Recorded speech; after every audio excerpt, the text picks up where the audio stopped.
Welcome to the Hungover Podcast. What?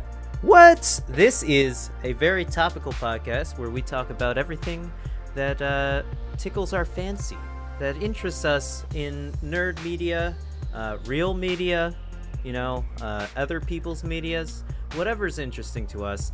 You can get this podcast in audio form on iTunes, SoundCloud, and Google Play. You can also get it in video form on YouTube Mondays at 9 a.m. And you can definitely check it out live on twitch.tv/GGBeatsGood, link in the description below, where you can interact with us live and contribute to the conversation.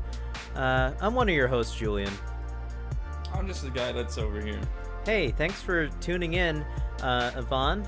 Thanks for being part of this podcast. We've got the special guest, Ivan, here. He's Comrade Boyar. He will be streaming Overwatch later tonight. Seriously, one at a time for the autographs. No, please, not too much. He's a very famous guy, but I'll tell you, Ivan, if you haven't listened to this podcast before, it would be really helpful if you went and wrote us an iTunes review if you liked the podcast, or if you didn't like it. I think either way works. And also, Ivan, we start our podcast out every single week by asking each other, what media have you been consuming, and what did you drink last night? So last night I was at a party, hence the Agua de Coco. Hey, sponsor us, Koya. You are the best. And coconut water is the best remedy for hangover ever. I will tell you, I can agree with that, for sure. Especially the little chunkies. Ooh. That doesn't make you gag at all. I'm into coconut water now. It's definitely my thing. You're the worst. So this week I don't think I checked out any movies. How surprising. That is very surprising. I was planning to go to the movies like the other day to go see Uncle Drew. Mm-hmm. And then Laura chickened out, so didn't go. As always, I'm playing a lot of Overwatch and Skyrim. Very good. Waiting for House Party to get updated so I can play some more of that. When does that update? I don't know. They've got like 2 different things that are in the works right now. Haven't come out, so we'll see how it works out. In general, I'm excited for that, and I've been consuming a ton of World Cup action. Hell yeah. Just finished up today, as we're recording this on the 15th. An epic win from France. Crushing defeat for the Croatians. I know they wanted to keep the game a lot closer than it was, unfortunately for them, though. Well, I think it got out of hand simply because the Croatians have played 3 games now in a row where they played 2 hours. If you saw Modric and one of Rakitic, them was this week too. So yeah, if you saw Modric and Rakitic running around in the center of the midfield, it was very difficult for them to keep pace. I'm glad that it was the Croatians in, because the English again showed their talent and resolve by being defeated by a team who had literally run themselves into the ground by the time they got to the finals. And also there was that really embarrassing goal on the French goalkeeper in this game. That was really embarrassing. Hugo Lloris. So I think it's, in general, it's a pretty good thing when, like, even if I think the scoreline 4-2 is, pretty decent in terms of coming away with a loss. I mean, it's Croatia's first time in the final ever. Yeah, it's impressive.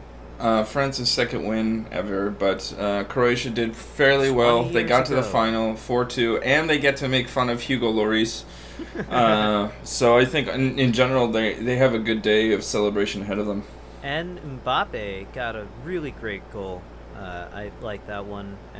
And who scored the first goal for Croatia? Oh no, the second one. Sorry.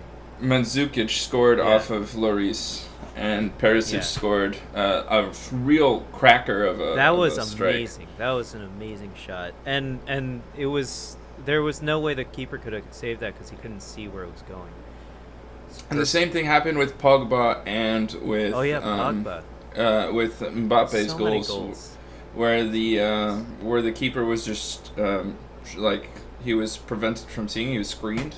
Yeah. So the Subasic, the Croatian goalkeeper didn't really have enough time to react and didn't see where the ball was shot. And sometimes, with the Pogba goal, he dove in the correct direction. He just couldn't get there. Sometimes the main threat to the goalkeeper is their own defenders. It's really sad. Sometimes, yep. And Mandzukic's own goal to start the game. Yeah, that was pretty sad. Oh well, I thought it was an exciting game. It was in the middle of the day too. I like that. I had fun watching it. But Yvonne, tell me about what you drank last night. Oh, I had remember. I had a mojito, and I had a Coors, then a mojito. A Coors first. No. Then I went to a Bud Light Lime.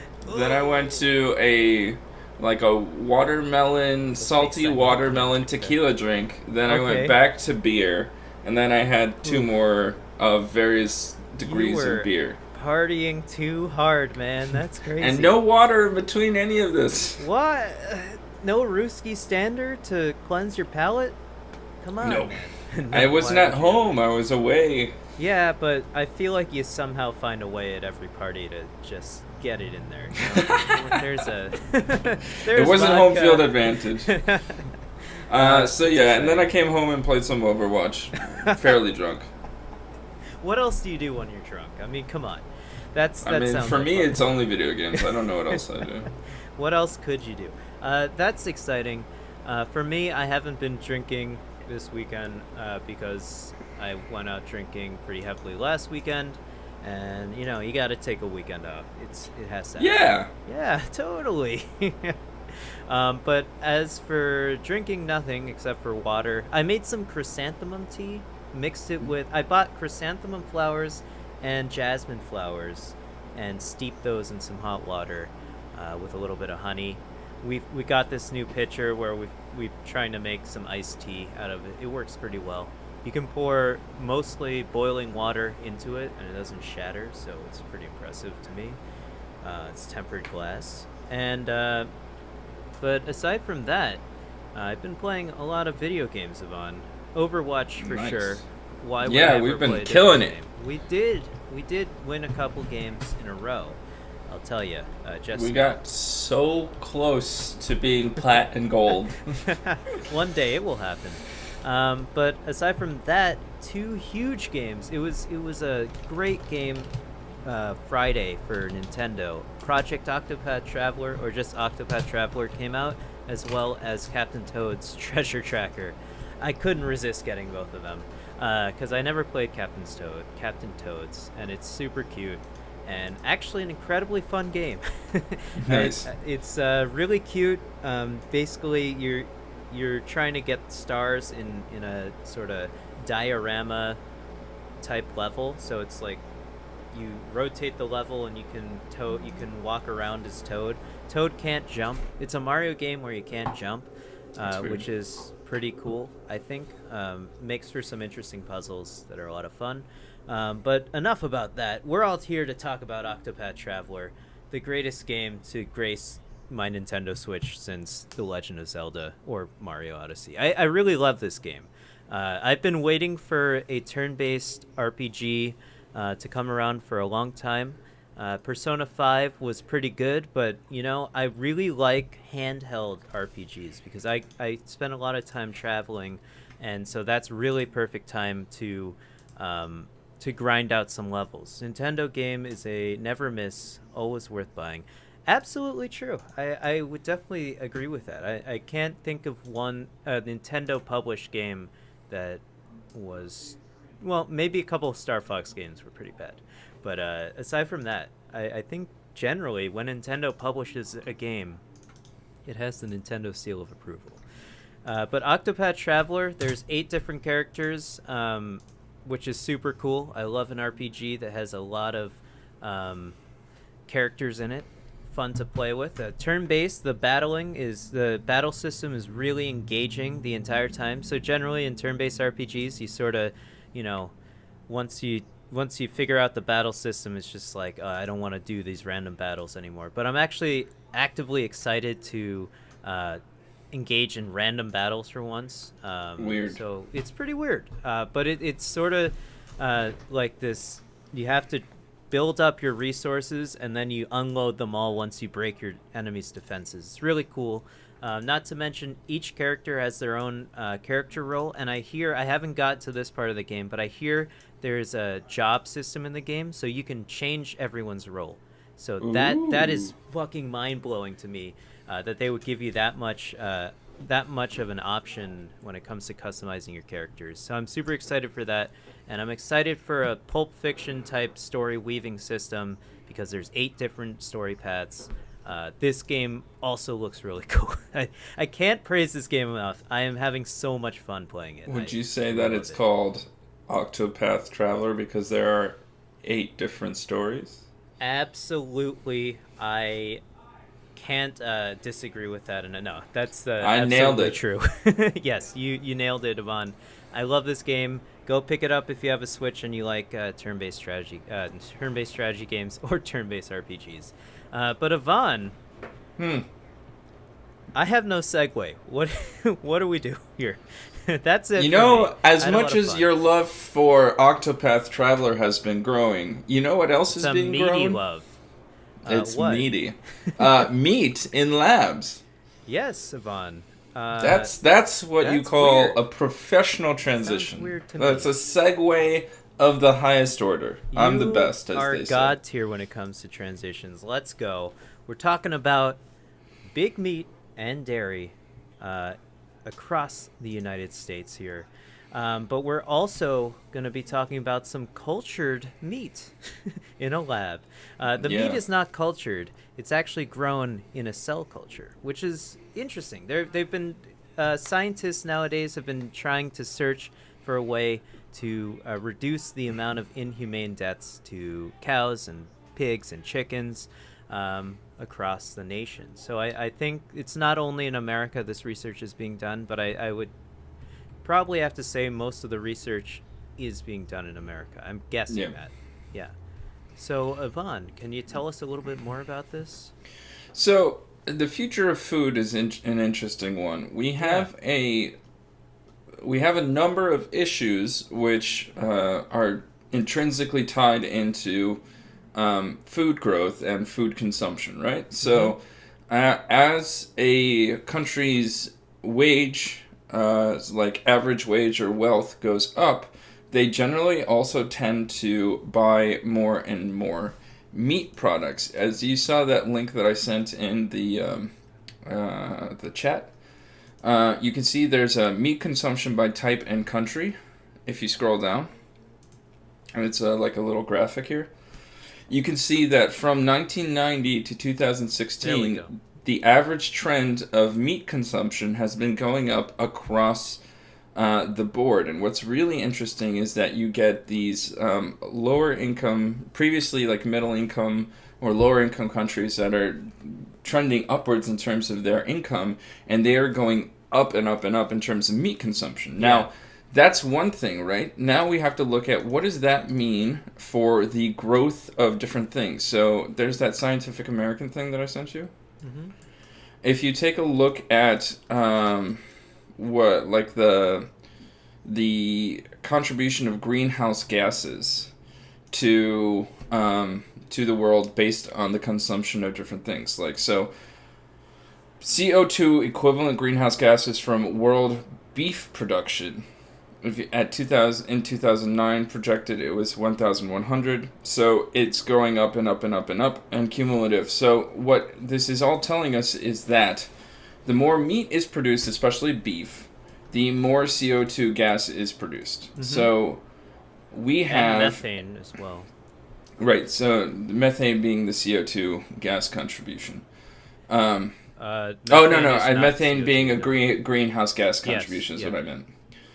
So you've got CO2, you've got methane, and so as the demand rises, you have to create and produce more, and so you're creating and producing more CO2, more methane, all of these incredibly dangerous gases that could, as they stack more and more into the atmosphere, create a larger temperature increase, which we've spoken about here. Many people have talked about in terms of global climate change.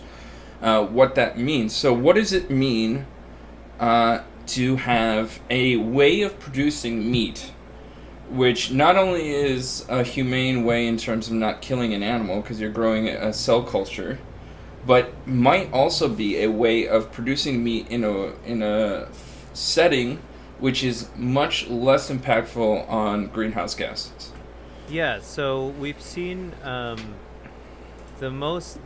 current thing that's on the market right now that is most easily accessible to most people is the Impossible Burger, I believe.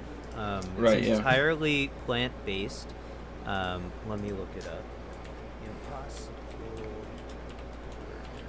It's entirely plant-based, and it's I've never had one, but it supposedly mimics. I think they only make burgers, but it supposedly mimics the texture and flavor of meat, your standard, or maybe way better than average, because I believe the McDonald's burger is the standard burger in America. But a standard burger patty. It's pretty nice, I guess. I don't know. It even bleeds a little bit because of the liquids in the. I think it's pretty impressive what they've done. So that's taking a plant-based Yeah. object or a plant-based thing and mimicking as much as you can the meat proteins and textures, etc.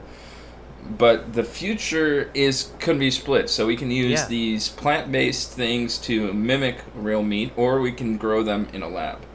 And that's so right now you're correct in that the closest thing that we have as an alternative to farmed meat is the plant-based things, but then we can also have meat grown from things like poop. Yeah, it gets a little weird. I'm not exactly sure the exact techniques they're using because I'm not a biologist or anything. But I had to say I would try it if someone came out. I would probably try it if it was I wouldn't try FDA it first, approved. but I would try it. No, I don't want to be the guinea pig for this type of thing. But once it becomes FDA approved, or again, you were telling me, Yvonne, that there's actually a war going on. Who is going to try to regulate these types of cultured meats that are probably eventually going to be on the market? So is it going to be the USDA? They regulate a lot of things in terms of course, beef consumption. So USDA Prime you can buy. They have the different grades of beef. Or is it going to be the FDA, the Food and Drugs Administration, which pretty much cover everything else? Yeah. So the FDA was the organization, the governmental organization that has been looking after this process as it's been developing. So these companies that are working on this product say that they're about 5 years away. This is according to a article published in Science on July 13th, so that they're about 5 years away. So the FDA has been tracking this for a while. The technology that's being used in this at its basic fundamental level has existed for years. It's just kind of like how the application of these techniques and processes are being applied to growth of meat. So basically what they do is in order to create cultured meat, it's made by extracting cells from an animal and prompting them to mature into muscle fibers and grow them in a bioreactor. So it's a very kind of, it sounds super simple. The process itself is kind of like, a step-by-step mechanics thing. But the technology, obviously, to make it took some time to develop. But as like it goes... that scene in The Matrix where they eat that glop. Has all the amino has everything the body needs. Doesn't have everything the body needs. Sorry, I love that movie. Okay, keep going on. Yes, there's a woman in red for all of us.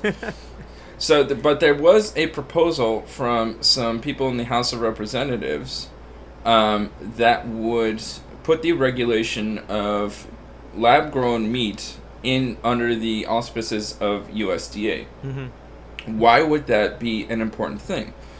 Well, the USDA is linked to meat production and dairy production. Money. Two things which are exceedingly linked to the U.S. Cattlemen's Association, which is a huge lobbying organization for dairy and beef farmers. So, well, most likely beef.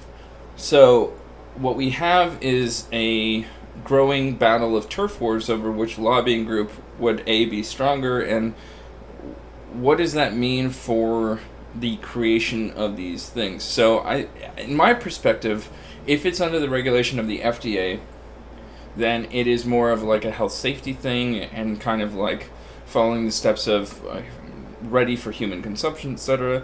If it comes under the guise of the USDA, there is a lot more room for the intervention of lobbying groups, etc., that would cut down on this production or hamper its growth as or make it emerging way too industry. Expensive. Exactly. So I was wondering, Julian, what did you think about who would you rather have in charge of the development of this technology? I mean, I would much rather the FDA personally. I think they're still run. If I'm not mistaken, they're still run by the government.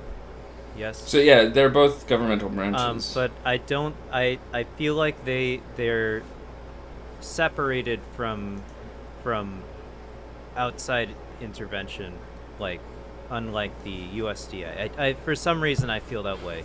I'm not very well versed on how these organizations operate, but I know that they are. Well, that's weird. I know that they are. They're in charge over more things, in terms of what is consumed in America, what's safe to consume. So I think they have a better understanding of exactly that, what is safe to consume in America. So I would trust the FDA over that. I like you said, I believe the USDA probably has some lobbying, type thing. They only care about the production of meat. So they don't have any they have all their eggs in one basket. So they make money based off of sales of meat at some point. Well, in some meat, way. poultry, eggs, things like this. There is a food safety process that the USDA also is part of. But I would say that the FDA is more prepared as well for understanding the cultured cell structure. What's up, Trunks? Cool. Welcome to the show. But what, in terms of cell culture, you were saying? Yeah, so I think the FDA already has some processes involved in terms of judging the safety of foods that involve cultured cells. Right. So okay, so they're even more well prepared to do this.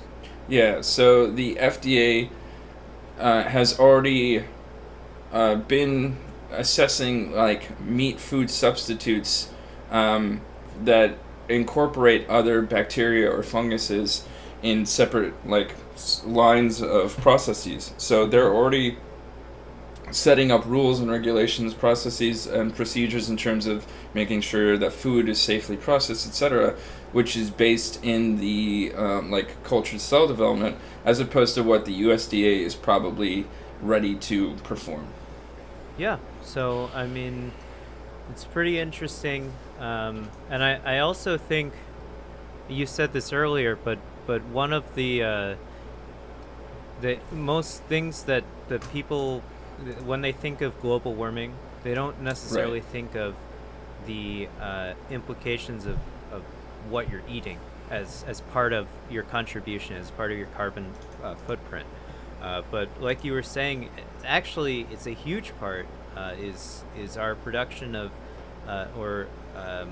our harvesting of meat.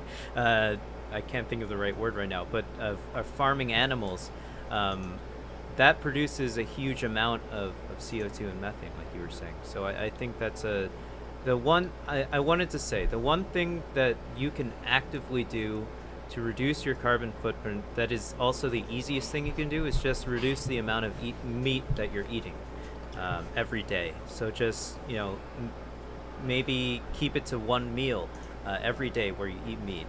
If you love meat, I love to eat meat, so it's tough for me, but I don't eat it every meal.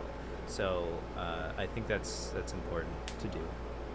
Yeah, so in that original article from The Guardian, they begin this article that the three largest meat companies, JBS, Cargill, and Tyson, Yeah. are estimated to have emitted more greenhouse gases in the previous year. So, and when was this published? 2017. So in 2016, than all of France and nearly as much as some of the biggest oil companies like Exxon, BP, and Shell. Right. Well, If you take that all together, that's a tremendous amount of contribution of greenhouse gases from something that, like we've been talking about, isn't something that you're thinking of on a daily basis. And more people can affect their daily eating habits more readily than, for instance, travel or things like that. So it might be easier to cut out meat or beef from diet as opposed to needing a car to travel to and from work. You have to pick up kids, do those kinds of things, but going vegetarian for a day or something, like the Meatless Mondays campaign, something like that.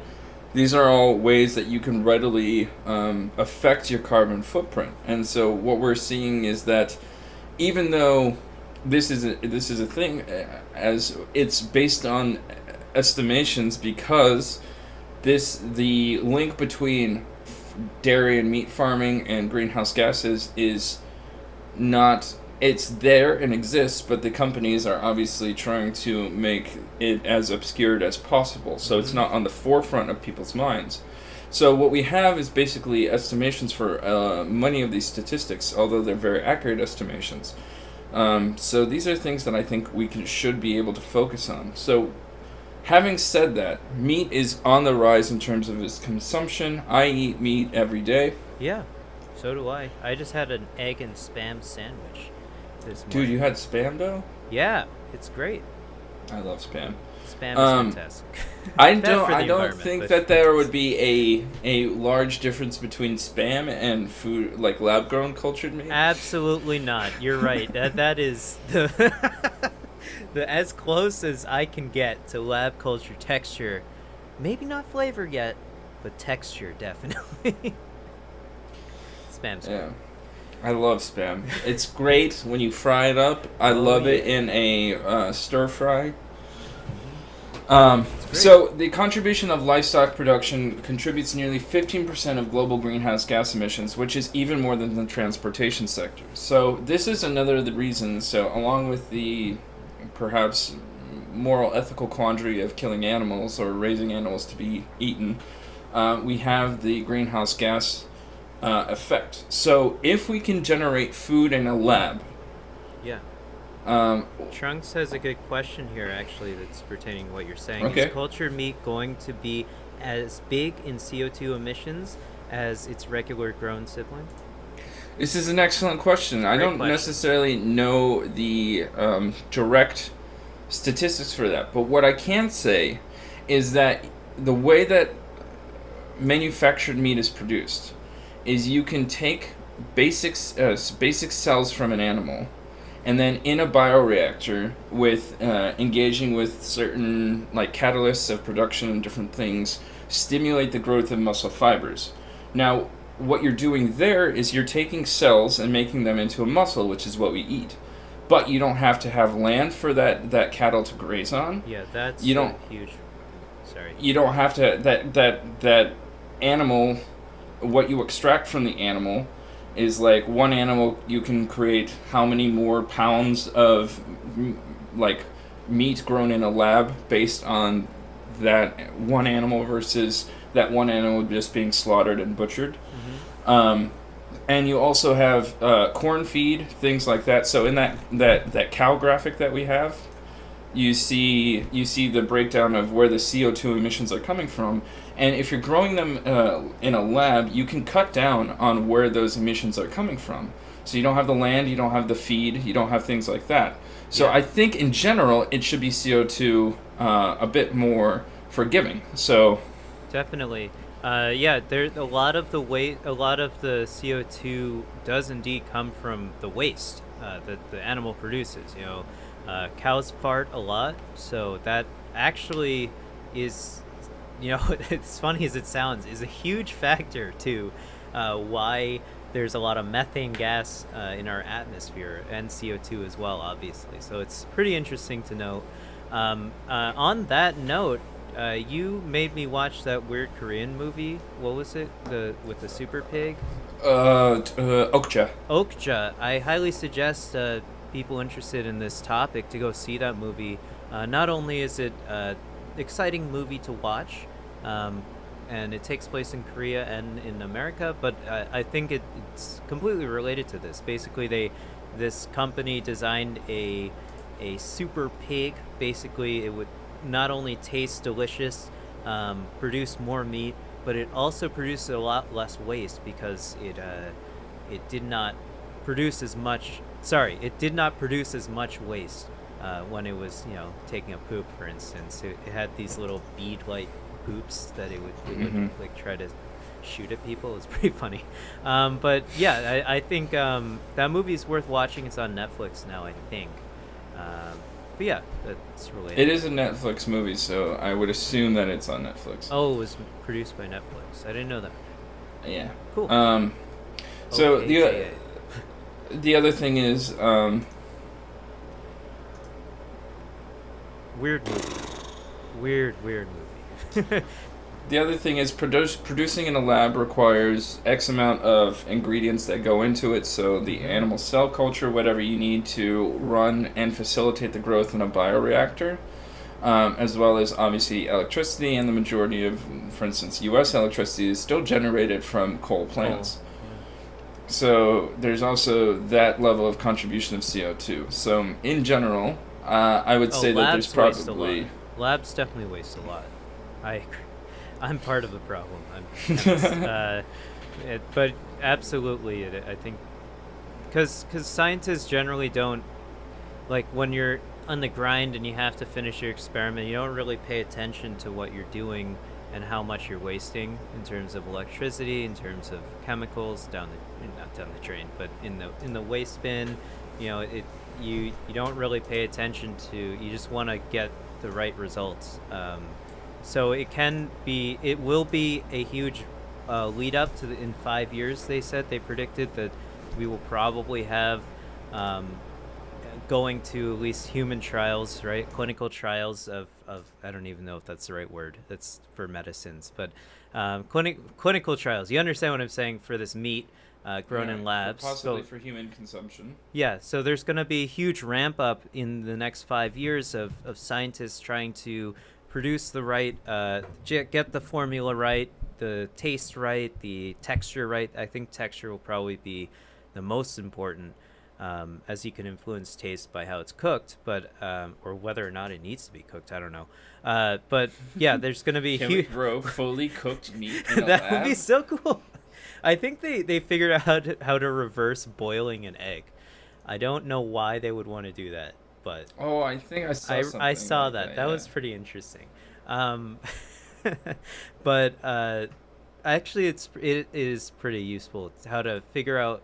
I mean, in this one instance, how to unnature a denatured protein is pretty interesting.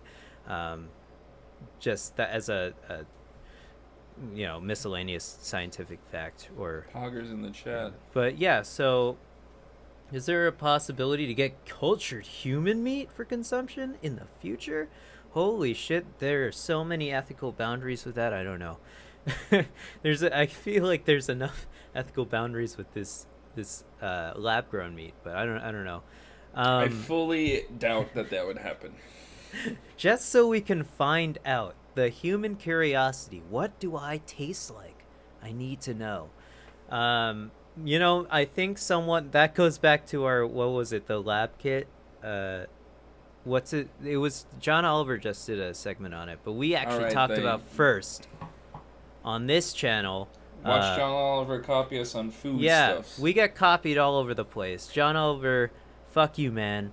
Watch our show first. He probably watched our show and he's like, hey, this is a good idea. Let me send it to my writers. But yeah, we talked about gene splicing and getting your own gene splicing kit, that type of thing. But yeah, that would be crazy. So I in lines was with trying that, to say then he was going to make it first. You would be able to take your own cells, Yeah. induce them into becoming muscle fiber, and grow yourself as a meal. Yeah, that would be weird. That would That's be one weird. heck of a date night, Julian. Hey, you're eating me. And I'm eating you, you know what I mean? That's weird. Don't want to go into Yeah. that. But there was also that guy who, oh, I read a Ask Me Anything on Reddit where this guy, he had to get his leg amputated, but he asked the doctors to save the leg so he could have his own leg, and he froze it, and then he invited a bunch of his friends over one day, and they ate him. It was fucking weird. That's really weird. That's so weird. Yeah, I read the whole thread. I'm like, I don't know who I am anymore. This is crazy. You're not going to eat yourself. This guy ate himself. I'm not kidding, Trunks. You need to find this Reddit thread. You're supposed to eat your partner. Am I right? Or am I right? Wasn't that a No, the Japanese guy was actually a cannibal. That guy, he was interviewed. He's been I think he's in jail because he would love to eat. I think he would invite hookers over and then eat them, which is weird. There's this has gone down the wrong way. I would go beyond that to say wrong. Yes, you're right. Wrong W word. You're right. It's a little out of control. I don't know if I want to talk about eating humans anymore, but I will appease the audience. Do we need to talk about? Okay, we're good. We're good. This is great. There was a Japanese cannibal and 8 people, including a Dutch woman. Yeah, I think he was in. Okay, I actually watched this interview. Oh my god. Oh my god. Why am I so into this? I don't know. Because it's the taboo, right? It is All a humans taboo. are interested What does it in the taste taboo. like? What does it taste like? I must know. I assume it just tastes like what you cook as you cook it. And due to technicalities, he got out scot. Really, he got out. Yeah, it was found legally insane. Why is that a thing? In the well, yeah. Why is that a thing? Of course he's insane, but you need to keep him under. Just keep. God damn it. All right. Well, in any that's case, it. as we That's move how I on, feel. so would you think it would have to be? Do you think we could grow multiple different kinds of meat flavors? So, like, could we grow beef, pork, chicken, or is it going to be some sort of matrix level goop, which is the same kind of thing? What do you think is going to be more profitable, more likely, and more preferred? I think what we're heading towards in 5 years, as you said, it's predicted to be, consumable in 5 years. We're gonna get Matrix type goop and Trunks. If you don't know what we're talking about, go watch The Matrix. It's a fantastic movie. I think that's what we're heading towards. Maybe a different color, who knows? But as this starts to become, more profitable, you'll see more companies coming in, maybe an Elon Musk type company, trying to produce, designer meats. What do you want to eat? What do you want it to taste like? So I think in the future, we will probably get your beef, your chicken, your pork, your venison, maybe. Maybe we'll get some quail. I don't know.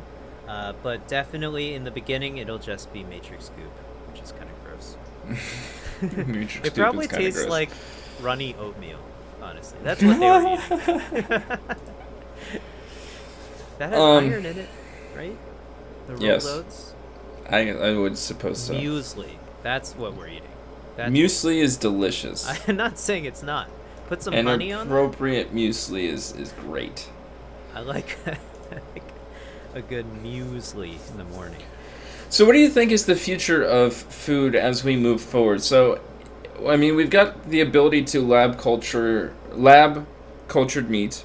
Mm-hmm. We have veggies as meat replacements. We've also got, as you get richer, I'm assuming that as you get wealthier to a certain status, it's more meat consumption, and then post that, it's more veggie consumption.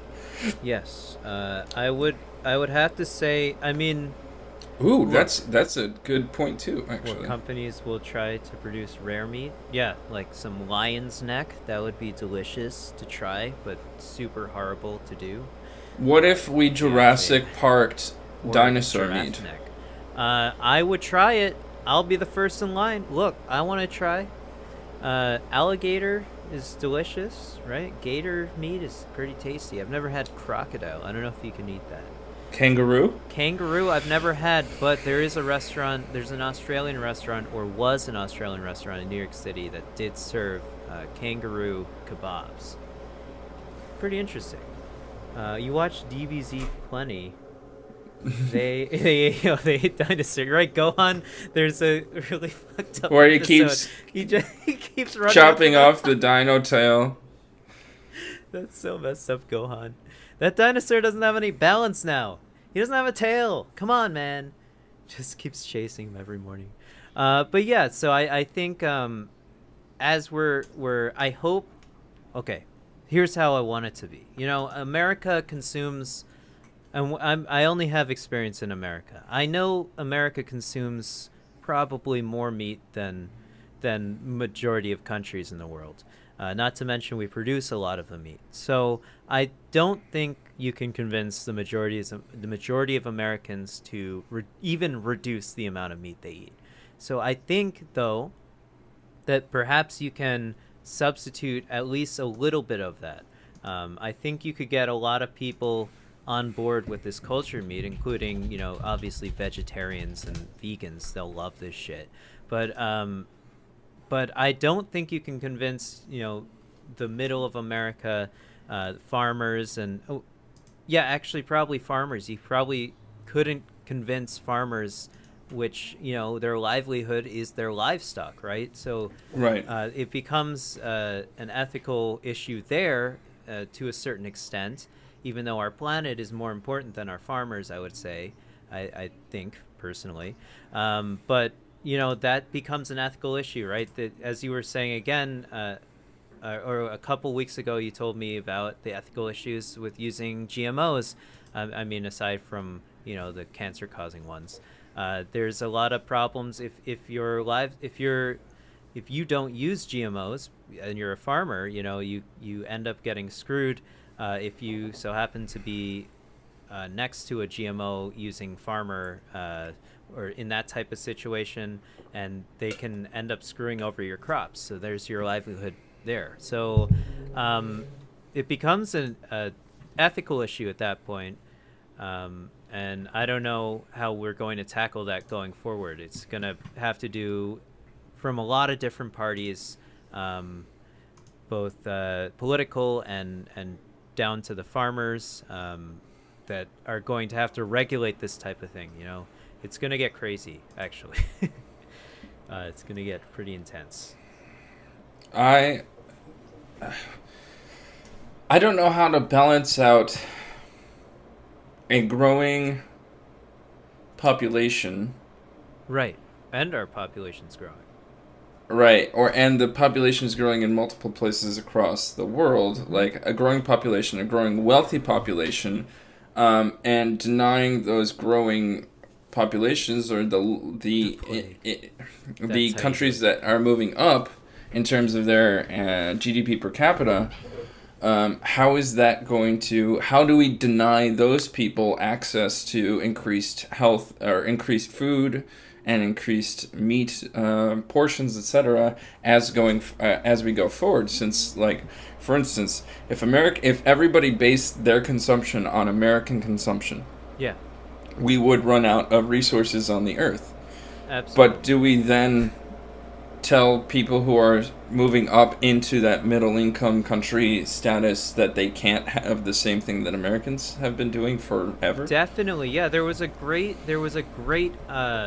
segment. I watched this Leonardo DiCaprio documentary about global warming.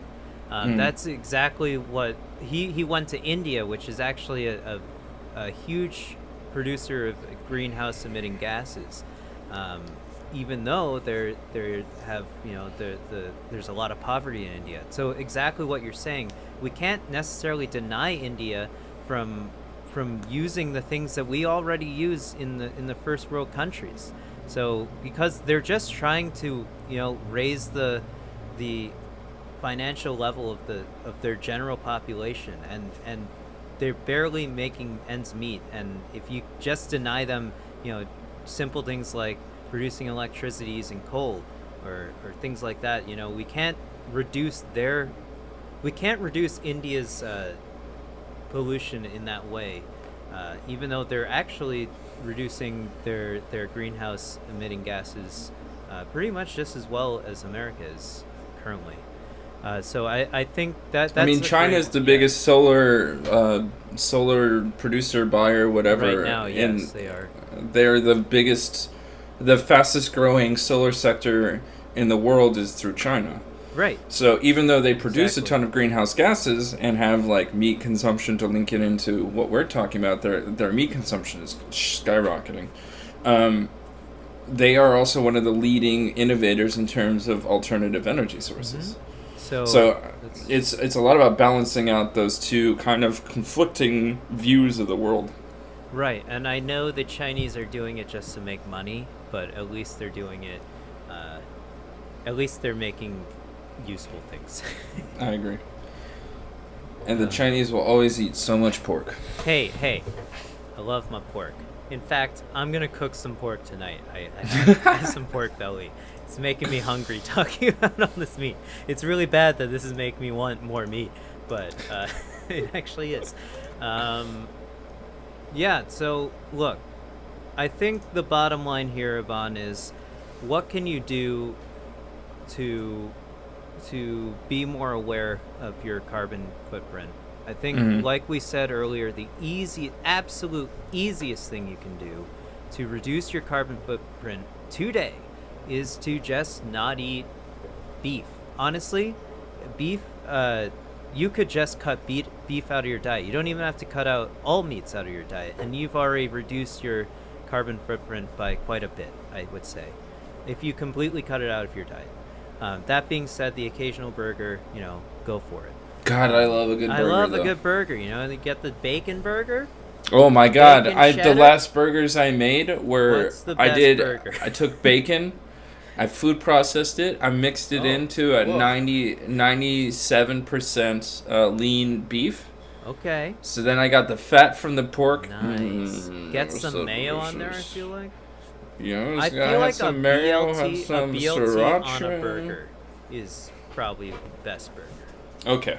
Anyways, but yeah, so I think reducing the amount of meat you eat is actually pretty vital. It'll send, not only if we all did it, it would send a message to, the USDA and well, not just the USDA, they don't care, but it would send a message to the amount to the farmers that we don't need this much meat. Allocate your resources somewhere else. I think that would, of course, that would take many years, but that's been the idea of generations. Vote with your wallet.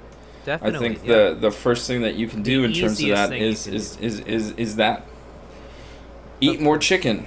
Yeah, chicken's great. Maybe Chick-fil-A has had it right for years in terms of their slogan. That spicy chicken sandwich is so good, but so unethical. God damn. Yeah, I know. No, look, Chick-fil-A's great. I'll still eat them. Yeah, their food is good. The what? Their food is good. Oh, that's what I was saying. The business practices behind it. Well, look, Trunks. Let me tell you, there are a million different ways you can cook a chicken. So I think you're eating the wrong chicken if you think chicken's boring. I think you can do better. The next time you get a chicken, in the oven, put it down, cut the backbone out, lay it flat, salt, pepper on that bad boy. If you want, you can stuff some herbs under the skin.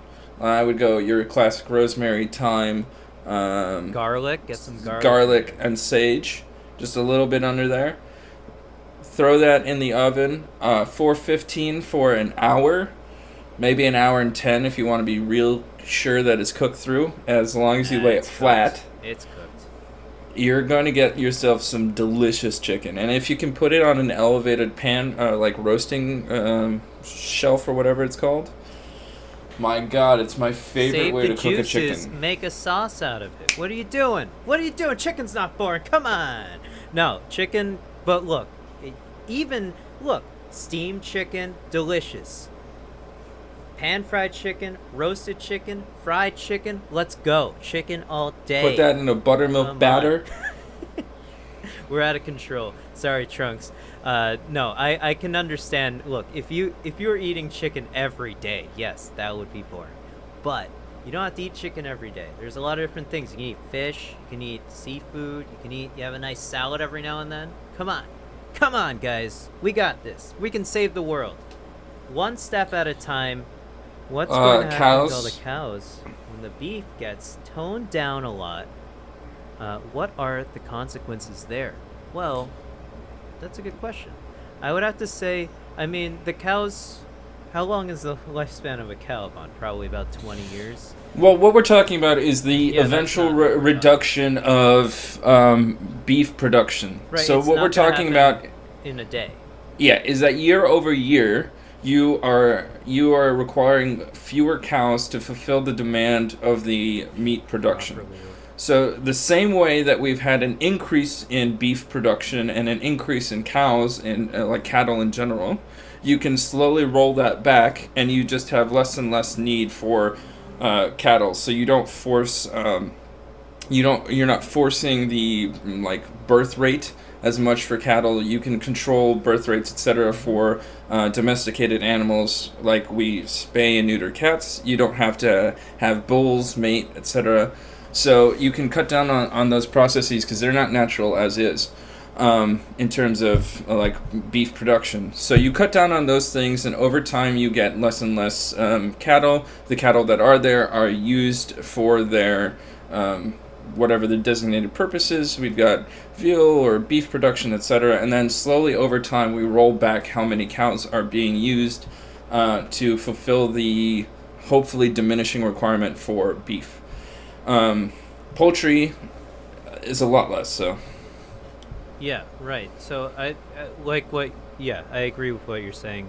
It will obviously be a gradual thing, but does that mean that we got to vote with our wallet in a pretty conservative way? Because if we all give up beef in a single year, what then? It's an impractical idea. Yeah, right. I mean, that would never happen. There's no way you could convince 300 million people to do one thing at all. So I mean, we can't even vote for and not everyone votes for the president who is able to. So you can't get everyone to give up beef. The idea is we have things like 4th of July and, Memorial Day, and those are like big barbecue days.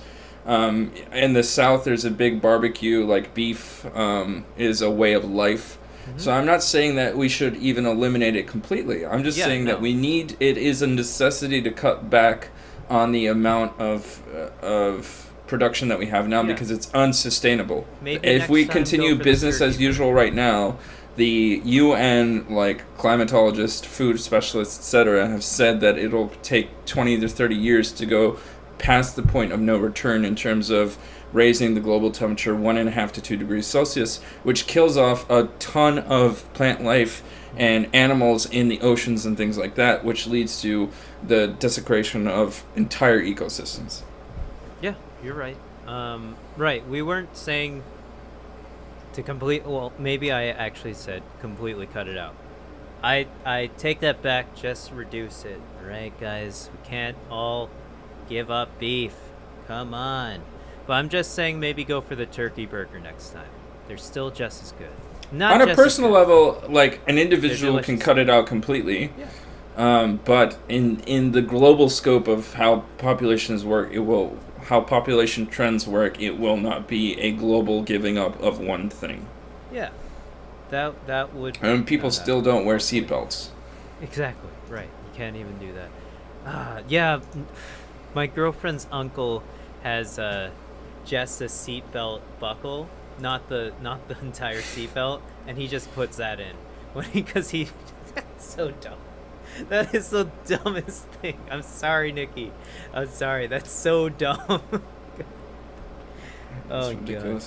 But anyways, yeah, I think the moral of the story is maybe just be more conscious of how livestock contributes to global warming. I think it's a pretty easy thing to get under control. We don't even have to all become vegetarians, you know. I think it's a pretty easy thing to. Doesn't have to be that drastic. I agree. Yeah.